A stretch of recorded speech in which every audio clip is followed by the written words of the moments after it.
Hi, Daddy Gang. Welcome back to another Sunday session.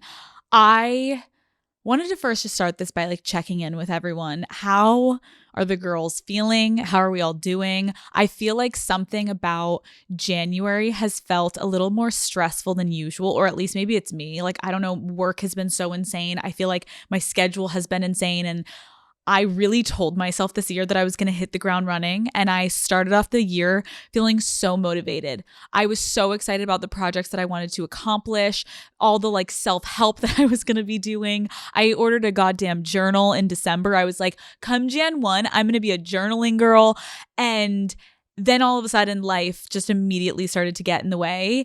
And if I'm being honest, part of me has been kind of just, I don't know, I've been beating myself up about it because I feel like there's so much pressure in the new year to grind and to do a big life overhaul and be in this new year, new me mindset, as if suddenly there are now more hours in the day now just because it's 2026. And look, I get it. It is a new year and we have new goals and we want to build new habits. But it feels like, I don't know, it just feels like you put yourself in this position where it's time to reset your life this time of year.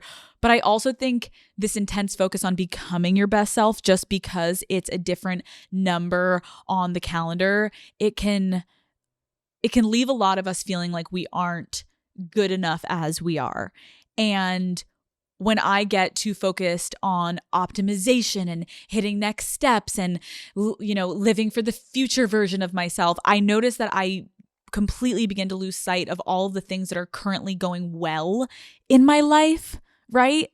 I think it's easy for all of us to get trapped in this mindset of once this certain thing happens, then life is going to fall into place and everything is going to feel great. Once we get a new job or, finish the self-help book, or for me, it's start the self-help book, or quit the bad habit, or get over the breakup, whatever it may be, we tell ourselves that then we will finally be happy. And ultimately, what I have come to realize is this hyperfixation on self-improvement can slowly over time just be a form of self-rejection. I can feel everyone okay, you're going to fucking come guns blazing at us today, Alex. But I think we need to have this conversation because as I've been thinking about it, there is no final destination that you are going to reach one day where you feel like you have absolutely all of your shit in life together. That's just never going to happen. So while yes, working on yourself is amazing and we all want to try to do that, if it comes at the cost of feeling good day to day and feeling good in the present, then I think we have lost the plot a little bit. And I, yes, am taking accountability and also talking about myself. I'm not just preaching at you guys. This is something I heavily relate to. And so I want to read an article that I came across. This article is from the Medium by a writer named Layla, and it's called "You're Allowed to Be Happy Even Before You've Fixed Everything." And here's what she writes. If happiness required having your life together, none of us would smile again. Because healing, it's not linear. It's not like tripping over the same emotional pothole 15 times and still getting up. You don't have to be in your final form to deserve joy. You're not an app update. You're a human being.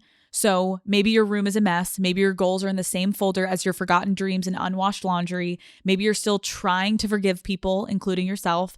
That is okay. Let yourself be happy in the in-between. Romanticize the tiniest things like putting on fresh socks or hearing your favorite song in public. That stuff counts because life doesn't begin once you're fixed. It's happening now, in the middle of it all. I used to think, how dare I feel happy when I haven't even fixed myself yet? I put joy on layaway, waiting until I fix my flaws or healed from the past or built a life that looks perfect from the outside. We don't always realize how heavy this mindset is, that need to deserve happiness. It keeps us in a state of quiet punishment, like we have to suffer now to earn peace later. But the truth is, there's no finish line when life suddenly becomes easy and everything makes sense. There will always be something unresolved, some insecurity we still haven't shaken. Happiness doesn't mean you're ignoring the hard parts of your life. It means you're giving yourself permission to experience joy in spite of them. Because life isn't an exam you have to pass before you can finally enjoy it. Guys, I read that and I was like, I'm hoping that this isn't just applicable to me, because I almost started sobbing when I was reading that. I was like, okay, why is this so relatable? Like, I really wanted to share that with you guys because I think it really, I don't know, it just, for me, and I hope for you, it really puts in perspective how much pressure we put on ourselves to fix all of our flaws and the way that we can obsess over things that we want to change, right? I think the wellness industry has just made this whole idea feel so much more pressing and toxic, to be quite honest, than it ever used to feel. Like, wellness culture was originally conceptualized to help us lower our stress, and now it has turned into a massive industry that is profiting enormously on making us feel like we all need to be fixing ourselves 24/7, constantly. It never ends. Everywhere I look right now, it is 10-step wellness routines. This isn't anything new, right? Like the cold plunges, the red light masks, the under eye patches, the lymphatic drainage, the matchas and the peptides and the Pilates and all the things. And it's like, look, there is a reason we are called unwell over here, okay? It is because that stuff is literally impossible to keep up with. We are all a little unwell, and that is okay. None of us are perfect. No one should expect themselves to be perfect, but the wellness industry is profiting off of convincing us that maybe if we spend $40 on a Pilates class and we chug some freaking sea moss gel and we buy all natural skincare and we shove coffee enemas up our fucking assholes. They're like, no, babe, that's actually not a part of the wellness category. I'm like, oh, okay, that's just me. Cool. But then, you know what I'm saying? It's like, then maybe we can get to a place where we can accept ourselves, when in reality, this endless seeking for self-care can actually become a form of self-punishment. And I think this has really become very apparent to me. And I think when it does become apparent to you, you almost can't unsee it, which I'm hoping this happens for all of you right now. Like, every single flaw we have has a fix that is being marketed to us. But the truth is, and please listen to me when I say this, not every insecurity is actually something that has to be solved. Maybe solved within yourself of how to embrace that part of yourself. But we don't need to fix it. We don't need to always change things. Wanting to be a better version of yourself is wonderful, and I think it's integral into growing as a human being, but feeling like you're not taking care of yourself properly because you cannot keep up with these insane, unattainable trends is, I would argue, so much worse for your overall mental health. I saw so many people posting videos online, when everyone was doing the, like, you know, New Year goals and New Year, new me, or even how about this, when everyone was reflecting on what their year was. And I did see a good amount of people being like, this is making me feel horrible. Like, maybe you had a horrible year, or maybe the biggest thing that defined your life this past year was loss and grief and change. And you don't want to reflect. You want to keep moving forward. And so it's like, but the internet sometimes is forcing us to feel like we are 10 steps behind most people and we cannot keep up and we're not good enough. And, oh, look, their year was way better than mine. And, oh, wow, they got the job promotion. Wow, they went to, Paris and I didn't even leave. Like, we're just constantly comparing.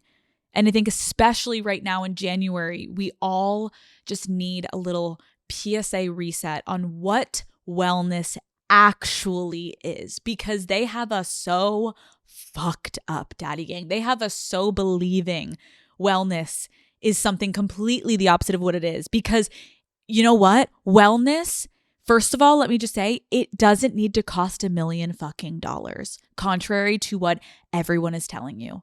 Wellness can literally be finding 5 minutes of quiet in the morning to sip your favorite coffee before the workday starts, or reading a few pages of a book that calms you before bed, lighting a candle, putting on music, sitting on your floor and just stretching. Okay, the stretching one sounds weird. Just did it the other day. I was like, I don't know the last time I've stretched my body. Did it Felt incredible. Oh my God, guess what? Didn't have to purchase an app. Didn't have to purchase anything online. Didn't have to do it. So we can't just wait until, oh my gosh, I need to be richer and thinner and I need more free time. All of this to reach some other arbitrary threshold to feel like we are allowed to finally start prioritizing finding enjoyment in these simple things. Daddy gang, if you keep looking for the when and the where and the thing and the what, you're just going to keep moving the goalpost. You do not need to constantly strive to attain being the best version of yourself. You don't. You just fucking don't. And the reason you're doing it is because of the internet and all of these things that are marketed towards you to tell you to do it. Because what I've come to find is that there is no final benchmark that actually exists in life. You talk to a woman in her 60s, she's still trying to work on it. 70s, 80s.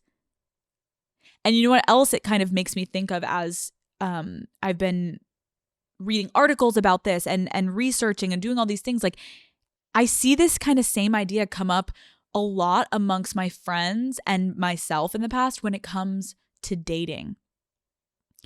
Everyone's like, oh, fuck. Okay, now you're going to really hit us hard. Yes, I have noticed that this cultural focus on self-optimization is ironically holding some people back from actually having a healthy relationship. One of my single friends and I were discussing this recently because her New Year's resolution is to force herself to go on one date a week. And she is not letting herself cancel. Even if she's tired one of the nights, even if she has a zit in the middle of her face, like whatever, if she's not feeling her best, that's out. Like, she's going to force herself to go. And what I specifically like about this concept is that truly the right partner is going to see you at your highest highs and your lowest lows. So why do you need to only show up as your absolute best self in the very beginning? Like, listen, I get it. When you're going on a first date, like, you're not going to show up in your sweats and your like greasy fucking hair and all that. Like, I get it. But there is something to be said of like, hey, like, I'm so excited to meet you tonight. I'm going to be really honest. I had a really shitty day at work. That's probably fucking refreshing, right? Be real. Like, needing to work on yourself, and this is really something I want you guys to listen to because I wish I had someone tell me this when I was dating, is like, needing to work on yourself before dating. Yes, of course, it can absolutely be great and be beneficial. But it can also, I feel like, end up trying to kind of, it can almost like create this type of avoidance at a certain point, right? Like, it almost can, it can hold you back, essentially, is what I'm trying to say. It becomes a problem when it becomes an excuse. That is what it is, right? We've all heard of a guy using the classic line. He's like, oh my God, like, he can't be in a relationship right now because he just needs to work on himself. How bad when they like break up with you and they're like, no, it has nothing to do with you. Like, I just have to like work on myself. And you're like, I'm sure you fucking do, Jeremy. Actually, no, you fucking don't, Jeremy. Just say that you want to break up with me. Like, or with they're like, hey, sorry, like, I'm just like not in the, like, I can't right now because I'm working on myself. I can't be in a relationship. No, if it was the right fucking person, Jeremy would be in your fucking pants. Okay. Trust me. But it's like, we let them get away with this rationale, I guess, because we're like, oh, that's so sweet. Like, he wants to be a better version of himself before dating anyone. Like, oh my God. And it's like, no. They're just like trying to get their fucking dick wet with a bunch of girls before he wants to settle down one day with a chick that is 10 times fucking younger than him. Okay. We have to normalize, I think, the concept that you need to be the best fully healed version of yourself before you start dating anyone. In reality, that's just not true. Dating forces a level of self-reflection that you just don't get on your own. I'm not saying if you are in the worst part of your life, you should be actively like trying to date, but like at some point you got to rip the Band-Aid off.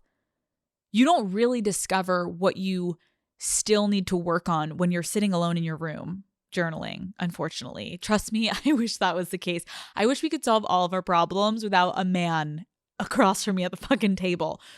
But you do discover things when someone doesn't text you back for 2 days and you start spiraling and you're freaking out and then you're trying to track their location and you're refreshing their Instagram.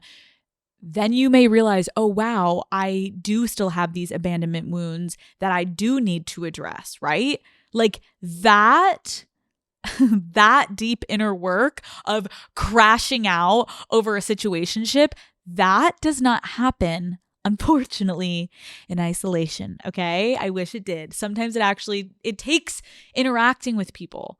Sometimes you have to go into the dating world a little unhealed in order to get to the other side of it and actually become a better partner in the future. Again, I just want to make sure and pause that you guys understand, like, I'm not saying be irresponsible. I'm not saying if you have extreme trauma that you're dealing with, I am not saying that, yes, maybe then you're unpacking it and you're trying to then also start dating right now. That is not what you should be fucking doing. But yes, go fucking date people and see what it brings up for you and if anything triggers you and what you learn about yourself. Like, stop hiding and stop using, I'm just not ready as an excuse, because what you're really doing is you're just prolonging learning more and more about yourself. And so I want to end with one more article that kind of drove this idea home for me. And it is titled, "Do We Really Have to Be Healed to Date People?" by Lois Shearing from Cosmopolitan. Okay, here we go. Call Her Daddy is brought to you by Shopify. I'm not typically a New Year's resolutions kind of girl, but you guys know I am big on goals. Last year, my goal was to read more, which I did finally get around to, in December. You all know how it goes. You're busy, life gets in the way, and then suddenly things that we were excited about just turn into something that, no, I'll find time later for it. Later, I'll do it. But Daddy Gang, there really is no better time to start than right now. The new year is when everyone is reflecting and resetting and thinking about what they want next. And January is about actually doing something with that energy. And Shopify makes the first step easier than ever, whether you're working on a side hustle or you're finally going in on that business idea. Shopify helps you become who you are meant to be. No more waiting, no more maybe, because Shopify's AI tools are a total game changer. You literally get your own AI assistant that helps with everything from images and content to reports and data. It's like basically having a co-founder who never sleeps. And I love that everything lives in one place. I can check sales and see which new Unwell beverage flavors you guys are actually loving or what hoodies you can't get enough of, all right on my phone. It keeps everything organized and lets me stay focused on my goals no matter where I am. So if 2026 is your year, go to shopify.com/daddy and make your move. This article is titled, "Do We Really Have to Be Healed to Date People?" by Lois Shearing for Cosmopolitan. What do we owe the people we date? Respect, for sure. Clear communication, definitely. The most healed version of ourselves, not so sure on that one. While working on yourself and being aware of your flaws can certainly make you a better partner, what that looks like will be different for everyone. Romantic relationships are not something you have to earn by being a productive member of society with a gym membership and a mindfulness app. In a perfect world, people would fully work through any past trauma or cognitive blocks before wading into the world of dating. But we don't live in a perfect world. So if someone great comes along, it's better to be open and honest about where you're at and just communicate what you have the capacity to offer at this time. Because what's often left out of the conversation is what it actually means to heal, and perhaps more importantly, what we're supposed to all be healing from. Unlike healing from a wound where there's a clear beginning and end, healing in the dating sense seems to have morphed into a perpetual state of self-optimization, one where we're trying to heal from the fallibility and messiness of the human condition itself. Here is the secret.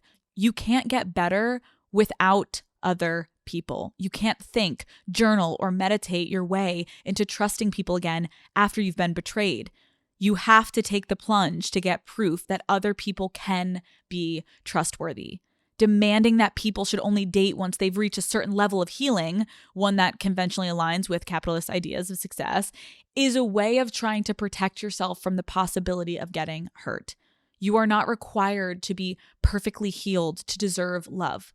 In fact, you will never be healed unless you get out there and work on your shit with other people. Boom. Guys, I read that and was like, okay, well, I needed that when I was dating, and I hope it's helpful to hear because look, I'm not saying self-awareness and accountability don't matter in dating, because they absolutely do. And no healing can happen without two elements, right? But real self-awareness, I feel like, also means accepting that you are a work in progress. Like, don't even get me started about where I was when I first met Matt. Like, if we were going by the standard that you need to be a fully healed person to start dating, I would be single in captivity and the lights would be off and they would board up the windows, okay? I was in no capacity in a mental, physical, well-being standpoint to start dating my now husband. So let me tell you that, because I hope it makes you feel more seen in, we all have childhood shit. We all have trauma. We all have insecurities. We all have fears. We all have things that we don't want to immediately expose to people about ourselves because we're embarrassed or ashamed or whatever it is. But in order to work through that embarrassment and to work through that trauma and that shame or whatever it is, you need to have interpersonal dynamics that can help you work through these things. We don't live in a society where we all just isolate ourselves. We gain happiness and we prosper by having human connection. Yes, does it mean you're not going to have miserable human connections? Trust me, babe. Some of my exes did a real fucking number on me, okay? But every single person led me to finding my happiness with Matt and finding my happiness within myself. And I'm still working on it. So don't short yourself by thinking you're too much of a project and you're too much to handle and you're too fucked up. You got to start somewhere. And I agree with, what they were saying in the article of like, of course there is a responsibility. Like I said earlier, if you are dealing with something traumatic, you don't need to disclose all details, but you could just say, hey, I'm going through a really weird time in my life or a really difficult time in my life, and I'm not fully ready to share things yet, but it is really nice to have company with someone. And I hope at one point I feel comfortable to open up to you. But yeah, let's go to the movies tonight. Like, don't self-isolate. It's just going to make things worse. You can get out there and go on dates knowing that you've still got some shit to work on. I mean, I can do a whole other Sunday session on how to actually know when you're ready for a real relationship, right? I feel like going out and trying to date versus like really being ready for like a committed relationship, there's kind of a difference. But I don't know. Right now, I just wanted to reiterate that you don't need to be the most perfect version of yourself to get to that place. You don't. We do not need to just keep growing and self-optimizing endlessly to be so happy with ourselves. Like, maybe you're just feeling good. And the only reason that you're not feeling good is because a bunch of other people around you are making it feel like we got to keep evolving. We got to keep changing. Like, yeah, to a certain degree, but like not in every aspect of your fucking life. No matter what you change, some version of all of the shit that you still need to work on, it's always going to fucking be there. There is not an end date where everything is just magically perfect. So stop delaying your own happiness because you think you need to change yourself first. Yes, you can do dry January. I'm personally trying to do it myself. And you can do your 75 hard challenges. No, I'm not doing that personally myself. You can grind on your New Year's resolutions. You can prioritize therapy and learning and growth. You can do all these things that you want to do that you think will help you feel your best. But you can also be okay with yourself if none of that stuff happens. Babe, you've gotten this far. Okay, you've gotten this damn far. So, Daddy Gang, I hope that was a helpful little reminder this January that yes, you can work on yourself or you can choose not to. And that is completely fine. Just take some time off. Honestly, I'm exhausted. Stop with the self-reflection maybe for a second. Give yourself a break, right? Or just take the time to acknowledge that the things that you already have, you can be proud of. That's it. That's enough sometimes. So, I don't know. I don't know what this means for 2026. I think it means do whatever the fuck you want. Do whatever makes you feel good. Stop comparing ourselves to all of this fake bullshit because let me tell you, as someone who's on the internet, like half of the time that you see people sharing this shit, they just needed a post for that day. It's like really not that deep, but it is that deep to people who follow these type of people, right? You see this influencer and they're like, these are my goals and this is what I'm doing and this is my year recap. They're literally just sitting there being like, oh, this is going to perform really well. I'm going to put this up.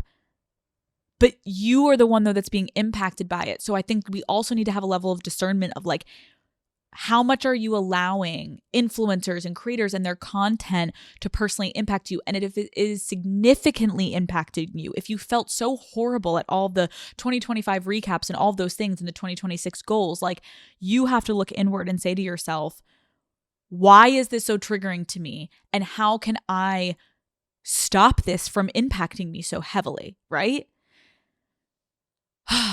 Okay. With that, I think it's time that we wrap up this little PSA. And I hope this alleviated a lot of pressure that maybe anyone was feeling, because you guys, let me end it with this. I was drunk in London with my husband over the holidays, having such a lovely time. Went to the countryside. Matt was like, do you want to go to the beach? And I was like, no, I want to go live my holiday fantasy. I want to be Cameron Diaz in the rolling hills with wild horses. And I want to sit in a cabin and I want to put on my fuzzy socks and I want to sit by a fire and I want to stare at a wall and I want to get bored. I was like, we need to get bored, Matt. He was like, okay, let's get bored. And so in that boredom, I did allow myself to kind of start to think about what is the next year? You know, what is coming for me? I have so much going on with business that I'm so proud of and so excited about. But I think a lot of times my brain just spirals to like, what's next and what's this and what's that? And I'm, you know, all of it. So then all of a sudden I'm on fucking Amazon and I'm ordering myself a goddamn journal that looks like it's a journal from like the 1950s. I wanted it to look a little bit like worn in and like vintage, like nothing too cheesy, like really original, right? And here I am ordering this fucking journal at like midnight as I can't sleep. And then I forgot I ordered it. And then I got home. It was like January 2nd. Prime showed up and I was like, what's the, oh, and you know what? The only thing it did, it just made me feel like fucking shit about myself. Cause I was like, bitch, you were never going to write in that journal. You were never going to write in that journal. It was like a fleeting, it's like kind of like when you go on Pinterest and you have all these ideas of like, I'm going to become the most aesthetic bitch you've ever seen. My aesthetic, I'm going to do a full rebrand, like full rebrand aesthetic. And you're like pinning these things and like your fashion and all these things. And then you go to work the next day and you put on the exact same slacks and the shirt that you always do. And even though you've got the new outfit, you're like, ooh, like I'm just going to like go to like my basics. And you just, guess what? Cause that's who you are. We try to like mold ourselves to things we're seeing online and like, ooh, the cool girl aesthetic and this aesthetic. And it's like, just be who the fuck you are, because the minute you start to try to do things for aesthetic or things that you see people doing, it's a waste of time. It's a waste of time and a waste of money. It's a waste of money that I bought that fucking journal. If anything, now I'm convincing myself like, you will write in that journal, you little fucking bitch. And I'm like, but I don't want to write in the journal. And it's like, so don't. Don't buy the fucking cool girl boots that you think like, I don't know if I'll wear them a lot, but I do know I'll get street cred if I wear them. Stop it. Stop it. Don't buy anything for street cred. Don't do anything for aesthetic. What makes you happy? What makes you comfortable? And do that. So should I just like do a giveaway of my journal? All right, so we're going to kick this episode and this year off with a giveaway. You know what I'm not going to do? I'm not going to do that because guess what? Not that I'm not in the giving mood. I don't even want you guys to get a whiff of what the journal looks like. You guys are going to be like, Alex, you were really leaning into that cottagecore vibe while you were in London. You were trying to be something you're not. And I'd be like, read me to filth, bitch. You're so fucking right. No, the worst too was like my husband comes home and Matt goes, what's this? And I was like, nothing. And he was like, what is it? And I'm like, it's a journal. And he was like, oh, are you going to start journaling? And I was like, no. He's like, so why? And I said, just stop. He was like, oh, okay, Alex. I'm like, I'm going to prove him wrong and just start like spite journaling. No, that goes against everything we just fucking said. Okay, can we just go to France? I need to stop. I'm just going to keep rambling. Okay, questions of the motherfucking week. I need to answer some of your questions. Let me help you because obviously you guys just helped me through that. I just need to talk that through. I haven't talked about it yet. I haven't talked about my fucking journal. Everything's fine. Okay, question number 1. Listen, Daddy Gang, winter is here. I know it's freezing out there, and I know the sun is setting insanely early, but hear me out. Just because we have to throw a couple extra layers on doesn't mean we can't still enjoy ourselves, right? And that includes finding some time to crack a few claws with our friends. Whether you're at your favorite dive bar, warming up in the crowd at a concert, or just having friends over to, watch a football game, the best winter nights are really just about doing something together. Personally, I love getting together with my friends in the winter because it's an excuse to make every hangout even cozier. I'm talking blankets out, fuzzy socks on, and White Claws in hand. There is nothing better than sitting by a fire with your friends, catching up all night long and never leaving the house. So pick up a pack from your favorite local spot and grab life by the claw with your favorite flavor this winter. Please drink responsibly. Hard seltzer with flavors. White Claw Seltzer Works, Chicago, Illinois. Question 1. Hey, Alex, I love my boyfriend and he's a genuinely good person, but I'm starting to feel weird about our financial dynamic. I make significantly more money and end up covering most dates, trips, groceries, even random expenses like parking or Uber rides. He always says he'll get me back, but it rarely happens. I don't think he's using me intentionally, but I'm starting to feel resentful. How do you bring this up without sounding cold? Okay, that is a recipe for disaster, whether it's, money or whenever there's just like a clear imbalance in a relationship and it wasn't like a clear boundary that was set of like, oh, you handle this stuff, I handle this stuff. That's just where resentment is going to build. And especially when it comes to financial, this isn't something to fuck around with. Like, this is a boyfriend, and not to be a dick, but you're like, you don't know if you're marrying this person. And so to spend an exorbitant amount of money that you're essentially investing in this person and they're not equally participating in some capacity, I worry for you. So I do feel like this is completely valid to write this in. I think you need to set some base level boundaries of what you're willing to cover and you're going to contribute.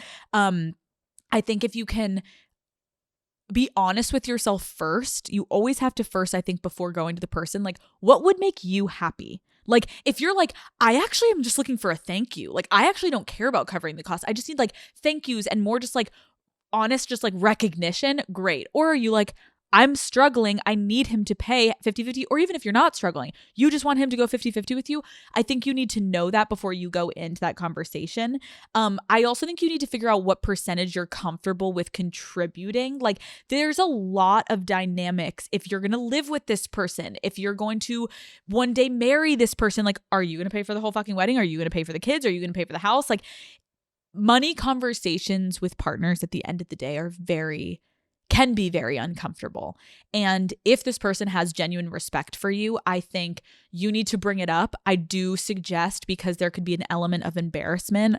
Maybe he is not comfortable, obviously, with how much he's currently making. I do think you can go in really soft at first and loving, just being like, hey, I just want to first acknowledge, like, I know this conversation is an awkward conversation. No one likes to talk about money. It's always going to be a little stiff and awkward, but I really do think we need to have this conversation for the good of our relationship, because I do feel an imbalance and I don't feel like we're in a position where this is being fully like fair. And I wanted to just have an open conversation about what I think would work for me. And then I want to hear, obviously, from you what would work from you. But yeah, this doesn't sound like something that is going to be sustainable unless you have an honest, open conversation. Finances are, it's harder. It's sex and finances. I feel like those are the two hardest fucking things to ever talk about. People always struggle with sex and finances, and to talk about them honestly and not to have lies or deceit or anger or resentment, you need to have really clear, open communication. And sometimes it leads to answers that you don't like, but then you have the answers instead of pouring money into this person. And then imagine if he's like, bitch, I'm going to pay for that shit. Like I expect you to pay for all this. Then you're probably going to break up with him. But you need this intel. Okay. We always need the intel, girls. Okay. Question 2. Hi, Daddy. I'm engaged and genuinely so excited to get married. But my parents, who have had a rocky marriage, keep making comments about how marriage is very hard and just wait, it changes everything. I know they think they're being realistic, but it's just starting to feel like they're projecting their own issues onto me. How do I protect my excitement without dismissing their advice? Okay, I like... It is so annoying just past your parents when you're so excited about something and someone had a bad experience in their own life of like, you're pregnant, you're excited about kids, you turn to a fucking woman and she's like, you're going to be miserable. You don't want that kid. Oh my God, just wait. Your life's about to get hell. And you're literally like, thanks, cunt. Thanks. I'm about to have to push this thing out in 4 months, but thanks, babe. Like, again, you can give advice, but to just be a negative Nancy, same thing if you're going to go to, like, I don't know, you get into some college or something you've never been excited about. Oh yeah, my sister went there. She fucking hated it. Okay, Becky, good for you. I bet your sister's a fucking whore. And she probably fucked the whole hockey team and then they exiled her from campus. And now, no, I'm just kidding. That's not. Becky's sister can do whatever the fuck she wants. Honestly, fuck the whole hockey team slay. But for you, do you know what I'm saying? Stop putting your shit onto other people. So when it comes to your parents, you obviously can't use the like, hey mom, you're a fucking whore. We gotta dumb it down a little bit here. We gotta kind of go, non-wrath, because depending on your relationship with your parents, I would literally just say, guys, I know the two of you, turmoil, chaos, everything went wrong, right? And you've let me know this my whole life. Please give me a fighting chance to create my own version and my own history and my own legacy, okay? I have learned from you. You guys have so beautifully laid out how horrible your relationship was, how much you hate each other. I have been very cognizant of that. I have been very mindful of that. And I am trying to forge my own path. And I would love if you guys can support me. Obviously, I'm being like over the top, but you get the sentiment. Love you guys. I appreciate that you're looking out for me, but it's coming off as like your baggage onto me that like, I don't have this baggage yet, Daddy. Okay.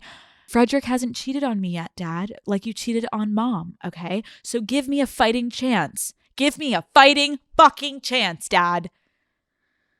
God, parents are so problematic. Isn't it crazy? Like growing up, even if parents are problematic, you're kind of like, but it's like my parent. And then you're just kind of like, yeah, but that's like my parent. And even if you like hate them, you're like, but it's my parent. Then you become an adult and you're like, you guys are so fucking out of pocket, out of control. You guys need to go to therapy. You need to go to rehab. You need to keep 10 feet away from me. I need a restraining order. Like you start to see parents in a different light as you get older. And I think it's for the best. I think it's 100% for the best. It may not be for the best interest of them and the family, but for you, it's for the best. Okay. Moving on. Next. Hey, Father, I've gotten really successful in my career and over the past few years with a couple key promotions and raises, but I've almost been more anxious and more competitive the higher I climb in the ranks. I feel like having this cutthroat job has just made me a meaner, less empathetic person. I don't like how work has taken over my personality. Am I in too deep? How do you decide whether a job is worth it when it's changing you in ways that you don't like? Oh, sweetie. Let me try to give you some advice, because on one hand, I want to say when you are someone who is capable and smart and determined and you have a vision, there is nothing better than being rewarded and acknowledged for your hard work. And especially as a woman in any field, you're like, I'm actually succeeding and I'm growing and I'm moving forward. That's incredible. And so it seems like you are clearly a very capable person. What I understand in certain industries, and almost all industries especially, is like it can feel like a rat race. It can feel like it's never enough. It's never good enough. You never did enough work. You can never and you're like, I feel drained. And almost when you were at more of a baseline level, there was less to lose. It felt more like, you could see this trajectory and there was more of a climb and you felt more Like there were people above you that were, dictating down to you, where you're probably now dictating down to people and delegating down to people. So there's more responsibility in your head. But I think what you have to recognize is like, as long as you do the work, you have to be able to compartmentalize your mental health to work. And if you're not able to do that, I think you should start writing down things of what you love about your job and what you're struggling about with your job, because this could be an easy solve. Again, I don't know you, but like it could be as much as like, babe, when is the last time you went out to drinks with your girlfriend? Oh, but I stayed 3 extra hours at work that one day. But you do that every day. You stay 3 to 4 extra hours every day. So what if one day a week, every Tuesday, or whatever is that one day of the week that is like a little less busy, you always have a set plan that is for you to release whatever it is. Maybe you get a massage. Maybe it's going out with your girlfriends. Maybe if you have a partner, you're going on date nights, whatever it is.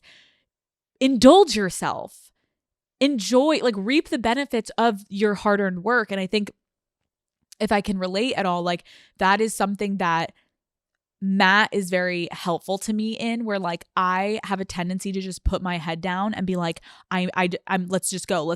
Because I'll be honest, and I'm sure a lot of people who work hard, you feel this, like it's kind of easier sometimes to not fuck up your flow. It's kind of easier sometimes to just put your head down and be like, oh, I'm in grind mode. And you just keep going. And it actually would, in your head, you convince yourself that I don't deserve to go to that dinner, or I can't indulge in a night out or a Friday of like drinking with my friends and all that, because that's going to set me back, or it's just going to take me out of this bubble. And like, I'm in my bubble. Pop the fucking bubble. You're not going to be able to enjoy your success. I'm sure, like you've said, with these promotions and these raises, you're making more money now, right? Like you deserve to enjoy what you've worked so hard for. And I always think about this with myself, and I hope this is relatable for you too. It's like, think back to that young woman at that desk who had so many hopes and dreams and was grinding so fucking hard, and would probably be like, holy shit, we got to that position. That's your title now.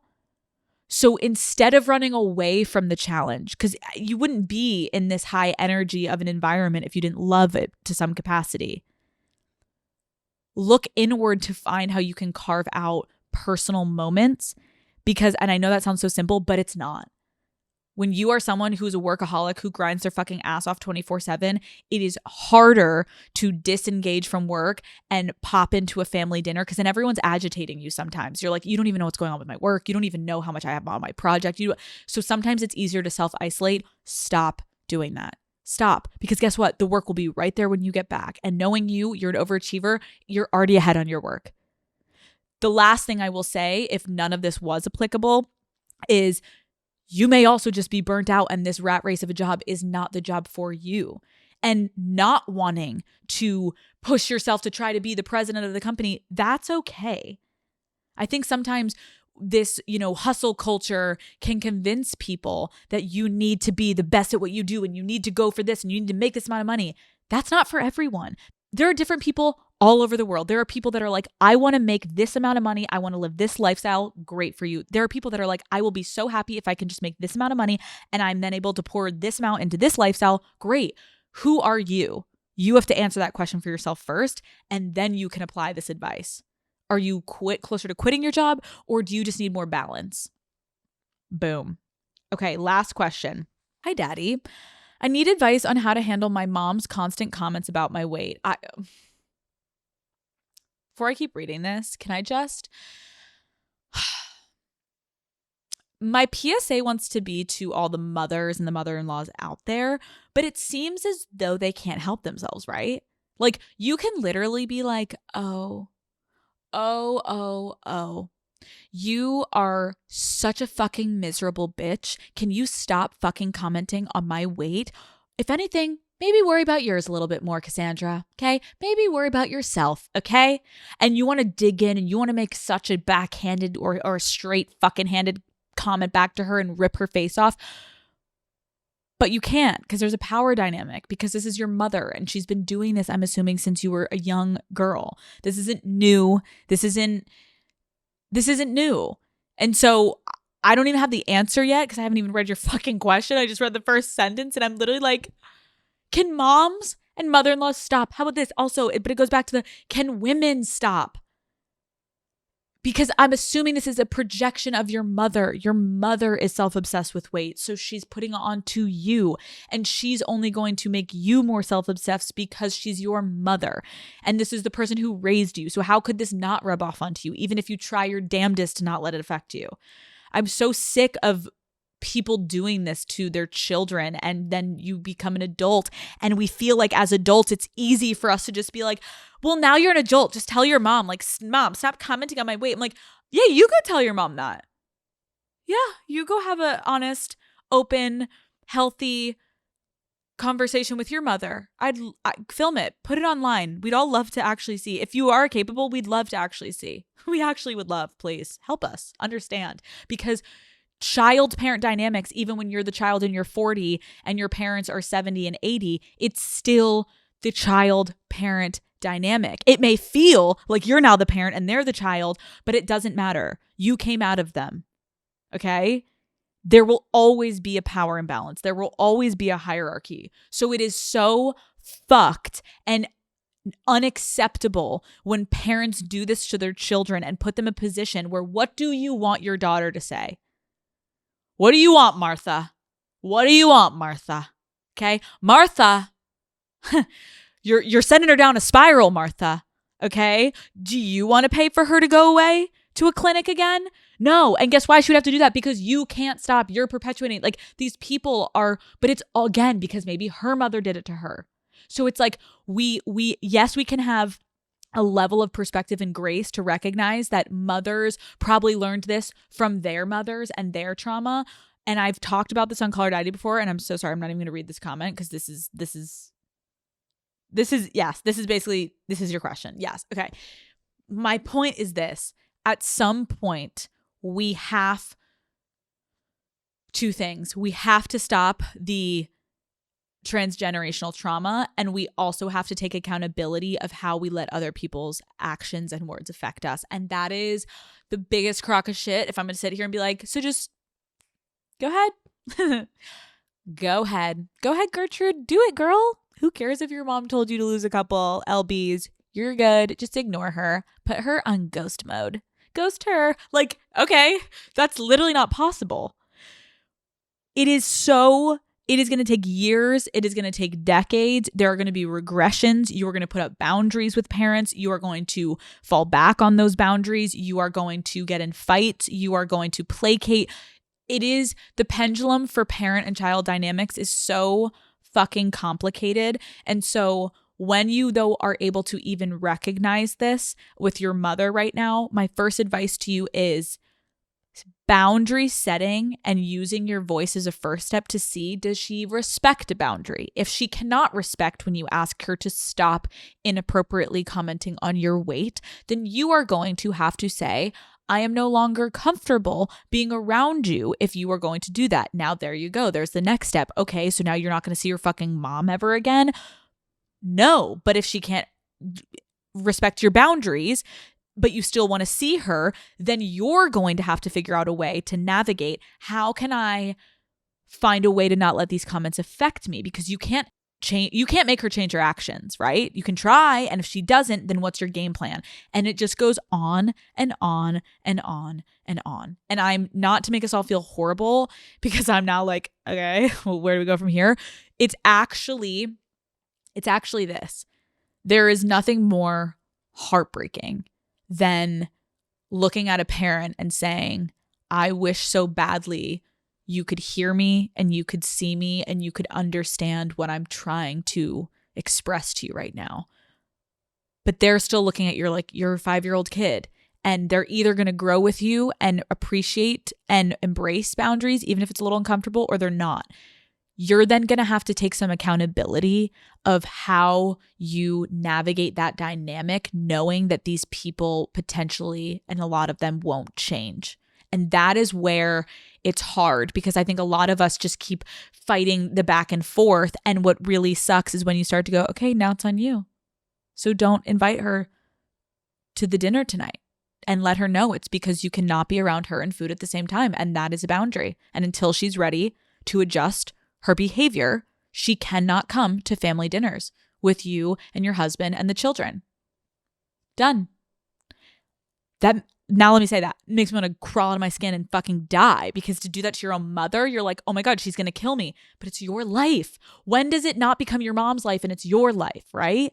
So guys, I could do a whole fucking episode on parent dynamics with children. And I think we're all probably daddy gang getting to that age where we're more getting to that point where you're like, I'm kind of becoming the parent of my parents, right? And how does that feel? And how do you navigate that? I think there's so many really tough dynamics that I empathize with you guys and I see you guys, because it's like, that's one of the hardest. It's harder than a romantic relationship most of the time, right? Because that power dynamic has been since you opened your fucking eyes and you took your first fucking breath on this earth. They have, not saying it's manipulative, but just conceptually, if you're thinking about romantic and things can be toxic, they've had your claws in you since you were a fucking fetus. Jerry's known you for fucking 2 months, okay? You're like, I can't get out of this toxic relationship. Jerry has just been like, blah, blah. I'm like, babe, he's known you for 2 fucking months, okay? Mama Bear over here, she's known you for 32 fucking years. She is the master of all masters when it comes to toxic manipulation. But yeah, Jerry's child's play, honey, okay? Jerry doesn't have shit on Ruth, okay? Ruth knows how to get in there. Ruth knows your trauma. Ruth knows what you were insecure about. Ruth knows how to get in there. Ruth knows everything. Jerry just told you your fucking pussy smelled once and you were like, Jerry, like, no. When you have a fucked up mother or mother-in-law, oh, boys start to look like fucking pennies. You're like, babe, can you shut the fuck up? I'm dealing with a war over here, okay? You're on the fucking playground, okay? I don't even care about this. This over here with the mothers and the fathers, oh, that shit fucking stings. So anyways, bye. No, guys, I'm not going to leave you hanging. I feel like even if you don't want it, I promise you I will do an episode about parents and parenting your own parents as we get older and all those things, because that is that couldn't be more fucking relevant to, I'm assuming, a lot of you right now. So I love you guys so much. 2026 is the year of growth if you want it. If you want to do it. If not, totally regress, totally text him back, totally unblock all the exes and just get back into your old rosters. Like, do whatever the fuck you want. Okay. Ignore social media. Fuck all those people that are making, like, guess what? Most of it's all fake. Okay. I know a lot of these people. Trust me, it's all fake. Okay. So enjoy your fucking 2026. Don't put a lot of pressure on yourself, and pop the puss, and happy fucking New Year, bitches. Love you. Bye.